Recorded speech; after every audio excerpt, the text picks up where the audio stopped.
Minimum balance പരിധി 10,000 രൂപയിൽ നിന്നും 50,000 രൂപയാക്കി ഉയർത്തിയ ICICI ബാങ്കിന്റെ നടപടി പിൻവലിച്ചു.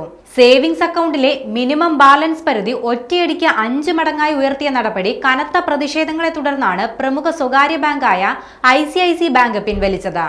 ഓഗസ്റ്റ് 1 ശേഷം തുറക്കുന്ന സെലക്ട്, വെൽത്ത്, പ്രൈവറ്റ്, പെൻഷനേഴ്സ്, മുതിർന്ന പൗരൻ എന്നീ വിഭാഗത്തിലുള്ള സേവിങ്സ് അക്കൗണ്ടുകൾക്കായിരുന്നു മിനിമം ബാലൻസ് പരിധി കുത്തനെ ഉയർത്തിയത്.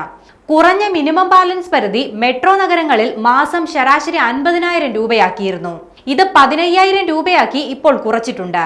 മുൻപ് 10,000 രൂപയായിരുന്നതാണ് ഒറ്റയടിക്ക് 50,000 രൂപയാക്കി ഉയർത്തിയിരുന്നത്. ചെറുനഗരങ്ങളിൽ ഇത് 5,000 രൂപയിൽ നിന്നും 25,000 രൂപയായും ഉയർത്തിയിരുന്നു. ഇതിപ്പോൾ 7,500 രൂപയാക്കി കുറച്ചിട്ടുണ്ട്. ഗ്രാമങ്ങളിൽ കുറഞ്ഞ മിനിമം ബാലൻസ് പരിധി 2,500 രൂപയിൽ നിന്ന് 10,000 രൂപയായും ഉയർത്തിയിരുന്നു. ഇത് 2,500 രൂപയാക്കി തന്നെ നിലനിർത്തുകയും ചെയ്തിട്ടുണ്ട്. പ്രീമിയം ഉപഭോക്താക്കളെ ലക്ഷ്യമിട്ട് ദിവസങ്ങൾക്ക് മുൻപ് മാത്രം വരുത്തിയ മാറ്റമാണ് പ്രതിഷേധങ്ങളെ തുടർന്ന് ICICI ബാങ്ക് പിൻവലിച്ചിരിക്കുന്നത്.